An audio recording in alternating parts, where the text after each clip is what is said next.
Hi అండి. హైదరాబాద్‌లో Instagram chatting చేసుకున్న ఇద్దరు పిల్లల్ని స్కూల్ టీచర్ తిట్టిందని మనస్తాపంతో ఇద్దరు పిల్లలు కూడా చనిపోయారు.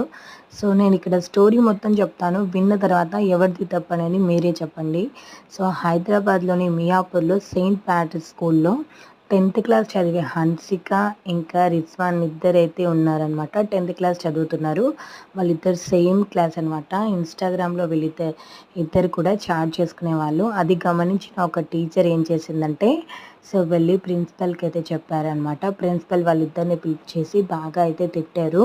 సో, ఇందుకే వస్తున్నారా మీరు స్కూల్‌కి అన్నట్టు మాట్లాడారనమాట. తర్వాత వాళ్ళ పేరెంట్స్‌కి కూడా ఫోన్ చేసి వాళ్ళని పిలిపించి అయితే ఈ విధంగా అయితే చెప్పారు. సో, అప్పుడు రిజ్వాన్ అనే అబ్బాయి అయితే ఏం చేశాడంటే, సో, ఇంకా భయపడిపోయాడనమాట. సో, తల్లికి తెలిసిపోయింది. నేను తల్లి ముందు ఫేస్ ఎలా చూపించుకోవాలి అన్న భయంతో ఏం చేశాడంటే, స్కూల్ బిల్డింగ్ పైన ఎక్కేసి 5థ్ ఫ్లోర్ పైన నుంచి కింద పడేసి చనిపోయాడనమాట. సో, తను చనిపోయిన కొన్ని డేస్ తర్వాత ఇంకా వాళ్ళ పేరెంట్స్ ఏం చేశారంటే, ఆ అమ్మాయి వల్లే చనిపోయారు అనేసి ఇంకా రూమర్స్ క్రియేట్ చేయడం అయితే స్టార్ట్ చేశారనమాట.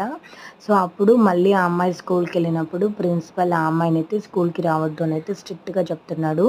సో, నీ వల్ల ఆ అబ్బాయి చనిపోయాడు కదా! ఆ అబ్బాయి దగ్గరికెళ్ళేసి వాళ్ళ మమ్మీ వాళ్ళతో ఎన్ఓసీ తీసుకురా. సో, ఎన్ఓసీ లెటర్ తీసుకొస్తేనే నేను అయితే స్కూల్‌కి రావాలి. లేదంటే రావద్దు.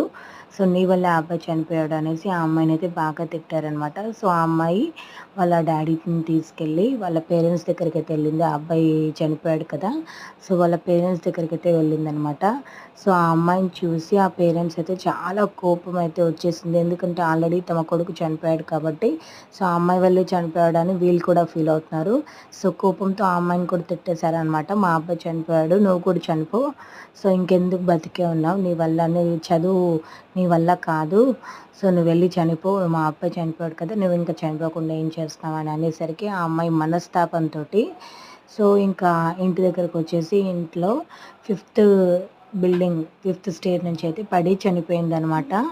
సో, ఆ రోజు ప్రిన్సిపల్‌ని ఆ విధంగా ఆ అమ్మాయిని అక్కడికి పంపించకపోతే బాగుండేది అనేది నేననుకుంటున్నాను. సో, మీరు ఎంతమంది ఇలా అనుకుంటున్నారో కామెంట్ చేసి చెప్పండి. సో, చిన్న చిన్న వాటికి ఇంత పెద్ద ఇష్యూ చేయడం అయితే కరెక్ట్ కాదు. పిల్లల్నయితే సెపరేట్‌గా పిలిచి చెప్తే బాగుండేది అని